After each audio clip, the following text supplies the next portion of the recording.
Floyd Mayweather, Canelo, wale wote kwa nifanya mimi na enjoy kuwafuatilia na enjoy wanavyocheza na nafuatilia vitu wanavyofanya kabisa. Wangu champion. Sasa ukisikia bwana Benoteka wa Bongo ndo mdogo wangu. Kwanza Bisho, unajua kumbe sana mtu anapiga ngoma fu Bisho. Kaka yake sio Bisho lolo ni mtu chuma. Ila mdogo wangu Bisho. Hivi hivi alivyo. Afu mikato yako kabisa kusuka. Ndio sasa ndio nimekuja nimemkubali.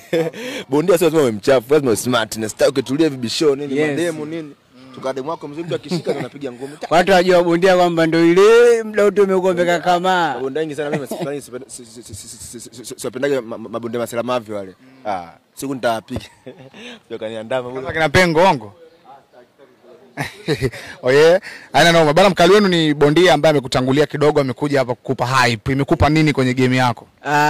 Imeniongezea nguvu na vile imeniongezea morali ya kwenda kufanya mazoezi na kuhakikisha ushindi unapatikana. Na vile mkali wenu ni anafanya vizuri na japo anafanya vitu ana talent mbia, anachekesha na anafanya boxing kwa ni kitu kizuri kwa sababu mtu anaweza kuwa na talent zaidi ya moja na ukazifanya zote na zikaonekana katika jamii kwa sababu mkoloni kama kioo cha jamii na watu wanampenda. Yes, anafanya vizuri na najivunia kuwa na watu kama hao katika nchi yetu ya Tanzania. Yes. Hapa mabegani kwako umebeba mtaa gani na siku hiyo utakuja kuiwakilisha kwenye hiyo ngumi? Mtambo umebeba ni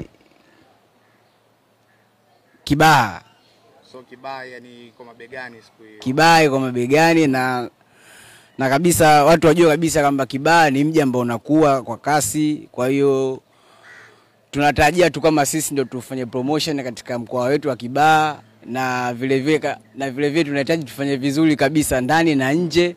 Na ndio maana mkoa wa Pwani. Yes, ni mkoa wa Pwani wilaya ya Kibaha.